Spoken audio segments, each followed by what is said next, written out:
नमस्कार, स्वागत करता हूं आप सभी का संस्कृत प्रभा यूट्यूब चैनल पर। उत्तर प्रदेश माध्यमिक शिक्षा सेवा चयन बोर्ड द्वारा हाल ही में विज्ञान एवं अंग्रेजी विषय का साक्षात्कार की डेट घोषित किया गया है। और जैसा कि आप सबको पता है कि कुछ अन्य विषयों का साक्षात्कार की डेट अभी नहीं आई है, जैसे हिंदी, संस्कृत, कला इत्यादि। तो निश्चित रूप से आप सबकी भी डेट आ जाएगी। और साक्षात्कार का एक ज्वलंत मुद्दा है, और अभी हाल ही में शिक्षा नीति भी जारी की गई है, अर्थात शिक्षा नीति 2020 पर मोहर लग चुकी है। तो ज़रूर आपके साक्षात्कार में यहाँ से प्रश्न बन सकते हैं। साथ ही साथ अन्य जो भी परीक्षाएं आयोजित होने वाली होंगी, शिक्षा नीति से प्रश्न ज़रूर पूछे जाएंगे। चाहे शिक्षा जगत की कोई भी परीक्षाएं होंगी, ज़रूर प्रश्न बनेंगे। जैसे यूजीसी नेट इत्यादि में प्रश्न पूछे जा सकते हैं। इसलिए मुख्य बिंदुओं को ज़रूर याद रखिएगा। पूरा शिक्षा नीति का अध्ययन नहीं करना है, लेकिन कुछ महत्वपूर्ण तथ्य को हम सभी को जानना है। तो इस वीडियो को प्रारंभ से लेकर के अंतिम तक ज़रूर देखिएगा, और अच्छा लगे तो लाइक करें, शेयर करें, और जो नए श्रोता है इस चैनल को सब्सक्राइब कर लेंगे, बेल आइकन को दबा देंगे, ताकि नोटिफिकेशन के माध्यम से आप तक सभी सूचनाएं प्राप्त हो सकें। तो साक्षात्कार में ज़रूर यहाँ से प्रश्न पूछे जा सकते हैं, इसलिए इस वीडियो को हल्के में मत लीजिएगा। महत्वपूर्ण बिंदु बताने चल रहे हैं, आप याद रखिएगा। पहला तो आपको डेट याद रखना है, मंजूरी कब मिली है। तो आप सबको पता है 29 जुलाई 2020 को राष्ट्रीय शिक्षा नीति 2020 को मंजूरी मिली है। कैबिनेट की मोहर लग चुकी है। और इस समय एक महत्वपूर्ण सूचना यह है कि मानव संसाधन विकास मंत्रालय को राष्ट्रीय शिक्षा नीति 2020 के तहत नाम बदल दिया गया है। इस मंत्रालय का नाम रखा गया है शिक्षा मंत्रालय, आपको याद रखना है। और इसमें मंत्री कौन है? तो रमेश पोखरियाल निशंक जी हैं। ये कहाँ से बिलोंग करते हैं? उत्तराखंड से। जी हाँ, उत्तराखंड से सांसद रहे हैं, और ये केंद्रीय मानव संसाधन विकास मंत्री भी हैं। और जिसका नाम बदल दिया गया है, अब शिक्षा मंत्रालय रखा गया है। तो राष्ट्रीय शिक्षा नीति जो स्थान ले रही है वह है, अब देखिएगा, इसमें जो सुझाव मांगे गए थे, इस पर जो समिति बनाई गई थी, समिति पर कुछ जो सुझाव लिए गए थे, लगभग 2.25 लाख सुझाव मिले हैं। तो आइए देखते हैं इसके महत्वपूर्ण बिंदु, अर्थात महत्वपूर्ण विशेषताएं क्या हैं। सार्वभौमिक पहुंच सुनिश्चित करेगी, सामाजिक क्षमताओं, संवेदनशीलता, अच्छे व्यवहार, नैतिकता, टीम वर्क और बच्चे के बीच सहयोग पर ध्यान केंद्रित करेंगे। तो आप देख सकते हैं इस शिक्षा नीति की यह विशेषताएं हैं। इसका मकसद 21वीं सदी की ज़रूरतों को अनुकूल, लचीला, बहुविषयक और प्रत्येक छात्र की अद्वितीय क्षमताओं को सामने लाना है। तो देखते जाइए, अभी यहाँ से देख सकते हैं महत्वपूर्ण बिंदु।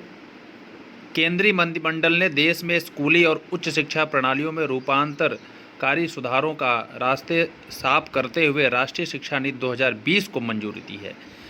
तो नीति का उद्देश्य है 2030 तक स्कूली शिक्षा में 100% GER के साथ पूर्व विद्यालय से माध्यमिक स्तर तक की शिक्षा के सार्वभौमिकीकरण का लक्ष्य है। 100% रजिस्ट्रेशन का लक्ष्य रखा गया है पूर्व विद्यालय और माध्यमिक स्तर तक का। राष्ट्रीय शिक्षा नीति 2020 स्कूल से दूर रह रहे 2 करोड़ बच्चों को फिर से मुख्य धारा में लाएगा, अर्थात 2 करोड़ बच्चे अभी तक जो है स्कूली शिक्षा से दूर हैं। फिर एक विशेषता और है, 12 साल की स्कूली शिक्षा और 3 साल की आंगनवाड़ी प्री स्कूलिंग के साथ नए 5+3+3+4 स्कूली पाठ्यक्रम होगा। तो आप ये यहाँ से समझ सकते हैं, महत्वपूर्ण बिंदु है, इसमें आपको समझना होगा। इसमें पहले जो हम लोग 10+2 की बात करते थे, अब वह 10+2 के स्थान पर क्या हो गया, 5+3+3+4। इसको समझिए। इसमें पाँच जो है, जो इंक्लूड किया गया है, आप देख सकते हैं। इसमें आपका प्री प्राइमरी है, जिसमें प्री प्राइमरी में 3 आपका नर्सरी हो जाएगा, LKG UKG 3 वर्ष का, और दो आपका होगा फर्स्ट क्लास और सेकंड क्लास। और 3 में आपके समाहित होंगे कौन कौन सी क्लास, 3 में जोड़ लीजिएगा। इसमें आपका थर्ड, फोर्थ और फिफ्थ। और फिर आगे 3 में 6, क्लास 6, 7 और 8। और फोर्थ में आपका क्या आ जाएगा, 9 से 10। तो ये आपके जो 10+2 का स्थान ले रही है नई शिक्षा नीति में, वह है 5+3+3+4। इसको ज़रूर याद रखिएगा, क्योंकि आपसे पूछा जा सकता है कि पहले जो 10+2 था, अब उसी का स्थान पर क्या आ गया, 5+3+3+4। अर्थात 5 का तात्पर्य अभी आपने जाना, उसमें 3 अर्थात जो आपका नर्सरी होगा, LKG, UKG, और फिर 1 और 2, कक्षा 1 और 2 5 में सम्मिलित। 3 से तात्पर्य है कक्षा 3, 4 और 5। और फिर आगे 3 से मतलब क्या है, आप 6, 7, 8। और आगे 4 का तात्पर्य क्या है, 9, 10, 11 और 12। ये है आपका महत्वपूर्ण बिंदु। और देख सकते हैं, पढ़ने लिखने और गणना करने की बुनियादी योग्यता पर जोर। स्कूलों में शैक्षणिक धाराओं, पाठ्येतर गतिविधियों और व्यावसायिक शिक्षा के बीच खास अंतर नहीं। इंटर्नशिप के साथ कक्षा 6 से व्यावसायिक शिक्षा शुरू होगी। कम से कम 5वीं कक्षा तक मातृभाषा, क्षेत्रीय भाषा में पढ़ाई होगी। समग्र विकास कार्ड के साथ मूल्यांकन प्रक्रिया में पूरी तरह सुधार। सीखने की प्रक्रिया में छात्रों की प्रगति पर पूरी नज़र रखना।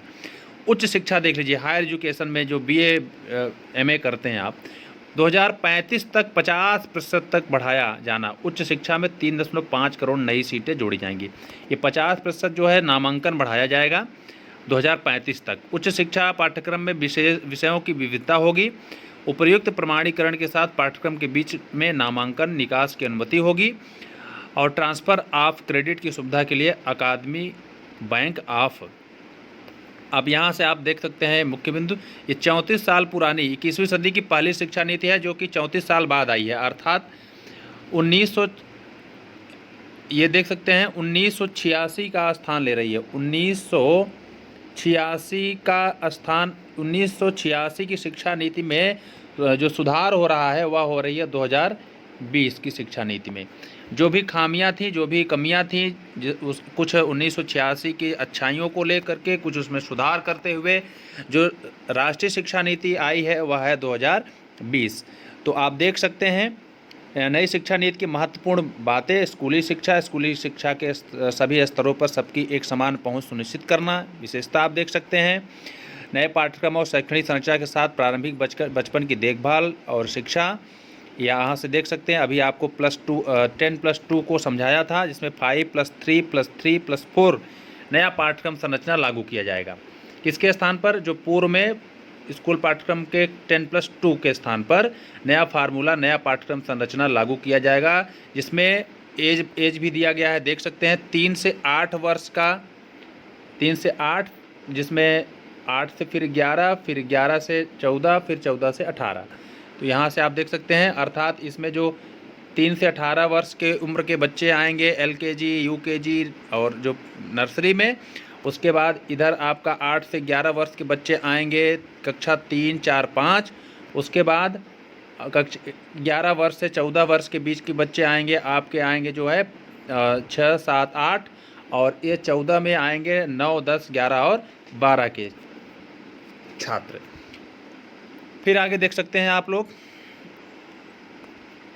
अब यहाँ से बुनियादी साक्षरता, संख्यात्मक ज्ञान प्राप्त करना, स्कूल के पाठ्यक्रम और अध्यापन कला में सुधार, बहुभाषावाद और भाषा की ताकत। इसमें आप देख सकते हैं त्रिभाषा सूत्र को सम्मिलित किया गया है और क्षेत्रीय भाषाओं पर जोर दिया गया है। एक भारत श्रेष्ठ भारत पहल के तहत 6 से 8 के दौरान किसी समय भारत की भाषाओं पर एक आनंददायक परियोजना गतिविधि में भाग लेना होगा। आप देख सकते हैं कि क्षेत्रीय भाषाएं और साथ ही साथ आप भारत में जितनी भी भाषाएं बोली जाती हैं उसमें प्रतियोगिता जो भी होगी, उसमें कोई भी छात्र जो है उसमें आनंद के लिए उस गतिविधि में भाग ले सकता है। आकलन में सुधार, आप देख सकते हैं आकलन मूल्यांकन में सुधार।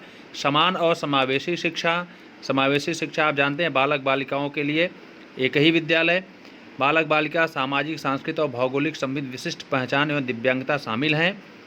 इसमें आप समझ सकते हैं समान और समावेशी शिक्षा में सभी लोग हैं, सबके लिए समान शिक्षा और समान अवसर मिलेगा, न बालक बालिका का भेद, न दिव्यांग का भेद। न जाति का भेद। इसमें आप देख सकते हैं और यहाँ से देख सकते हैं प्रभावकारी शिक्षक भर्ती और करियर प्रगति मार्ग। शिक्षकों के लिए राष्ट्रीय प्रोफेशनल मानक राष्ट्रीय अध्यापक शिक्षा परिषद द्वारा वर्ष 2022 तक विकसित किया जाएगा। स्कूल प्रशासन कैसे होगा और स्कूली शिक्षा के लिए मानक निर्धारण एवं प्रत्यायन, और उच्च शिक्षा में 2035 तक जो है रजिस्ट्रेशन का कितना प्रतिशत बढ़ा दिया जाएगा 50% तक लक्ष्य हासिल करना होगा। 2035 तक 50% तक एनरोलमेंट हो जाना है। फिर उसके बाद आप यहाँ से देख सकते हैं ये महत्वपूर्ण तथ्य है विनिमयन, इसको अच्छे से पढ़ लीजिएगा। और यहाँ से विवेकपूर्ण संस्थागत संरचना और अध्यापक शिक्षण राष्ट्रीय पाठ्यक्रम ढांचा NCFTE 2021 तैयार किया जाएगा। वर्ष 2030 तक शिक्षण कार्य करने के लिए कम से कम योग्यता 4 वर्षीय इंटीग्रेटेड BEd डिग्री हो जाएगी। गुणवत्ता विहीन स्वचालित अध्यापक शिक्षण संस्थान TEO के खिलाफ सख्त कार्रवाई की जाएगी। परामर्श मिशन, इसमें आप देख सकते हैं एक राष्ट्रीय सलाह मिशन की स्थापना की जाएगी जिसमें उत्कृष्टता वाले वरिष्ठ सेवानिवृत्त संकाय का एक बड़ा पूल होगा जिसमें भारतीय भाषाओं में पढ़ाने की क्षमता वाले लोग शामिल होंगे जो विश्वविद्यालय कॉलेजों के शिक्षकों को लघु और दीर्घकालिक परामर्श व्यावसायिक सहायता प्रदान करने के लिए तैयार करेंगे। छात्रों के लिए वित्तीय सहायता भी दी जाएगी। SC ST OBC और अन्य विशिष्ट श्रेणियों से जुड़े हुए छात्रों की योग्यता को प्रोत्साहित करने का प्रयास किया जाएगा।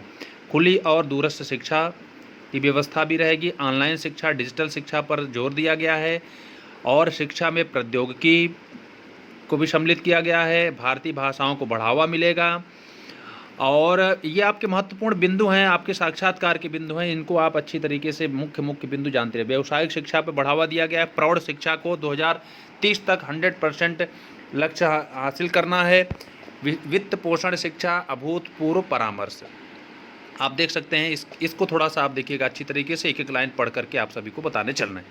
राष्ट्रीय शिक्षा नीति 2020 को परामर्शों की अभूतपूर्व प्रक्रियाओं के बाद तैयार किया गया है जिसमें 2.50 लाख ग्राम पंचायतों, 6,600 ब्लॉकों, 6,000 ULB, 676 जिलों से प्राप्त हुए लगभग 2 लाख से ज़्यादा सुझावों को शामिल किया गया। MHRD मानव संसाधन विकास मंत्रालय जिसको बोलते हैं द्वारा जनवरी 2015 से इस अभूतपूर्व सहयोगात्मक समावेशी अत्यधिक भागीदारी वाली परामर्श प्रक्रिया की शुरुआत की गई थी। कब शुरुआत की गई थी इस नीति पर? जनवरी 2015 से। फिर 2016 में नई शिक्षा नीति के विकास के लिए गठित समिति ने अपनी रिपोर्ट प्रस्तुत की थी। तो रिपोर्ट कब प्रस्तुत की थी? 2016 में नई शिक्षा नीति के विकास के लिए जो समिति बनाई गई थी उसने अपनी रिपोर्ट को सौंपी थी जिसकी अध्यक्षता स्वर्गीय श्री TSR सुब्रमण्यम पूर्व कैबिनेट सचिव ने की थी। तो यहाँ पर आप देख सकते हैं जो नई शिक्षा नीति के विकास के लिए गठित समिति थी जो रिपोर्ट अपनी प्रस्तुत की थी तो उसका अध्यक्ष कौन था? स्वर्गीय श्री TSR सुब्रमण्यम पूर्व कैबिनेट सचिव। उसने इसके आधार पर मंत्रालय ने राष्ट्रीय शिक्षा नीति 2016 के लिए कुछ इनपुट तैयार किए। जून 2017 में प्रख्यात वैज्ञानिक पद्म विभूषण डॉक्टर के कस्तूरी रंगन की अध्यक्षता में राष्ट्रीय शिक्षा नीति के मसौदे के लिए एक समिति का गठन किया गया। अब देखिए जो मसौदे के लिए जो एक समिति गठित की गई थी उसका जो उनकी अध्यक्षता किसने किया था? तो वैज्ञानिक थे पद्म विभूषण डॉक्टर के कस्तूरी रंगन की अध्यक्षता में राष्ट्रीय शिक्षा नीति के मसौदे के लिए एक समिति का गठन किया गया था जिसने, अब यहाँ से देख सकते हैं ये कब, 31 मई 2019 को मानव संसाधन विकास मंत्रालय राष्ट्रीय शिक्षा नीति 2019 का मसौदा प्रस्तुत किया था। ये मसौदा है राष्ट्रीय शिक्षा नीति का जो मसौदा है वह कब पेश किया गया था? 2019 में 31 मई को। तो राष्ट्रीय शिक्षा नीति 2019 का मसौदा MHRD की वेबसाइट पर और मारईगव इनोवेट पोर्टल पर अपलोड किया गया। आप देख सकते हैं जिसमें आम नागरिक सहित हितधारकों के विचारों, सुझावों और टिप्पणियों को प्राप्त किया गया था। और उसके बाद जो राष्ट्रीय शिक्षा नीति जो मंजूरी मिली है वह है राष्ट्रीय शिक्षा नीति 2020 की कैबिनेट द्वारा मंजूरी मिली है 29 जुलाई 2020 को। तो मसौदा कब प्रस्तुत किया गया था? 31 मई 2019 को। और राष्ट्रीय शिक्षा नीति जो कि मानव संसाधन विकास मंत्री को राष्ट्रीय शिक्षा नीति 2019 का मसौदा प्रस्तुत किया गया था। किसकी अध्यक्षता में? डॉक्टर के कस्तूरी रंगन की अध्यक्षता में। प्रख्यात वैज्ञानिक थे। और भी अच्छी तरीके से जानकारी आप प्राप्त कर सकते हैं। इस वीडियो को अच्छे से पॉज करके आप अच्छे तरीके से देख सकते हैं। पूरा अच्छी तरीके से पढ़ सकते हैं। ज़रूर इसमें आप सभी को कुछ न कुछ लाभ मिलेगा और साक्षात्कार में लाभ मिलेगा। तो और भी वीडियो प्राप्त करने के लिए आप सब ज़्यादा से ज़्यादा इस वीडियो को और भी लोगों तक शेयर करें, लाइक करें। जो हमारे नए श्रोता हैं इस चैनल को ज़रूर सब्सक्राइब कर लेंगे, बेल आइकन को दबा देंगे और भी महत्वपूर्ण बिंदुओं पर दूसरा वीडियो लेकर के हम पुनः उपस्थित होंगे। तो आज